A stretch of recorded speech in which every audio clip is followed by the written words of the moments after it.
Short disclaimer, not all of these thoughts are my own, but rather most of this knowledge has been compiled into a digestible way for the average viewer to understand. All sources I have used in the making of this video will be at the end.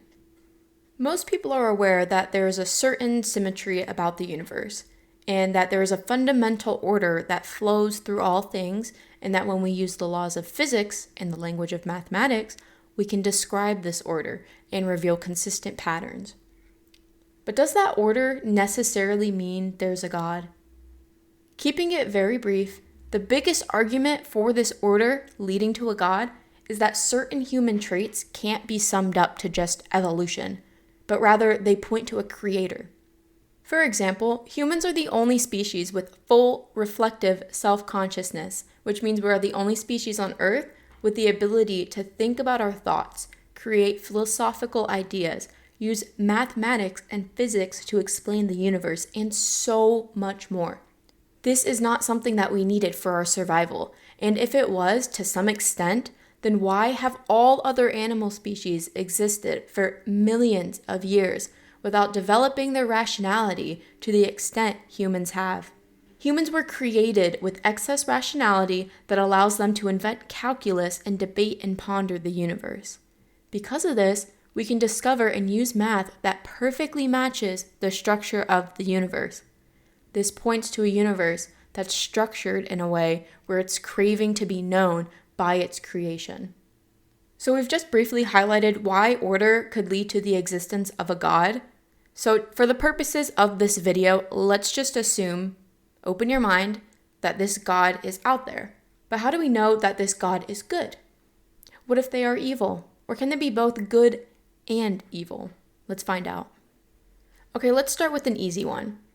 Is it possible for God to be both good and evil at the same time? So while the answer may seem obvious at first, you would be very surprised how many debates I found myself in where people insist that if humans do evil and God created humans, then he must have created good and evil.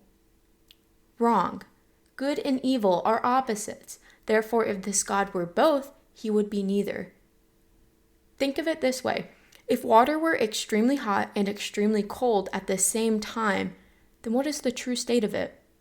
In comparison, a being who is equally both good and evil would be divided and self-contradictory.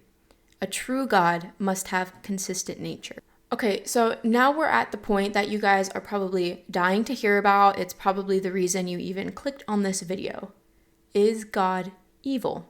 To start, evil is a corruption, not its own substance. Let's just lay that out there real quick. Just as darkness is the absence of light, evil is the deprivation of good. This logically makes sense because darkness itself isn't a tangible thing. Light is measurable because of photons, energy, wavelengths, and so on, while darkness itself has no independent measurement. It's simply what you get when no photons are present. This is why scientists measure light levels and not darkness levels. Evil is the same way. Good is fullness of life, order, beauty, and evil is what you get when that fullness is diminished. Health, for example, is good. A healthy person, a healthy baby, or a healthy animal is something everyone can recognize as good. It's what we all naturally strive for, whether we realize it or not. Even if someone does things that harm their health, like using drugs, they still drink water, and they still eat food. It might not be healthy food, but they still do it.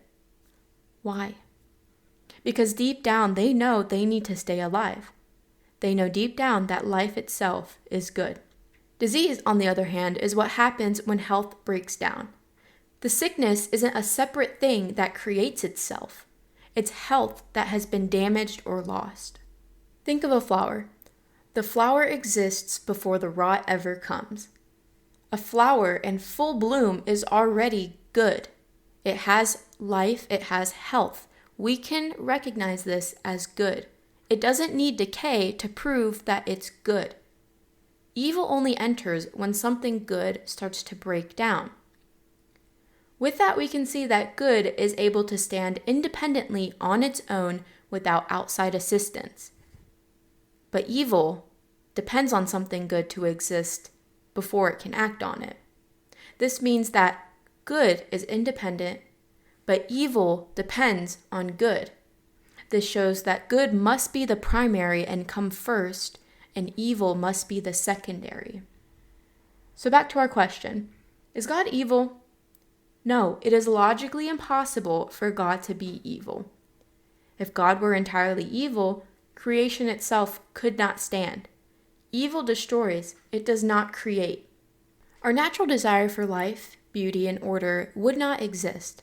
Because if evil were the foundation of all things, we would be driven by destruction rather than preservation. So is God good? Logically, this leaves us with only one option.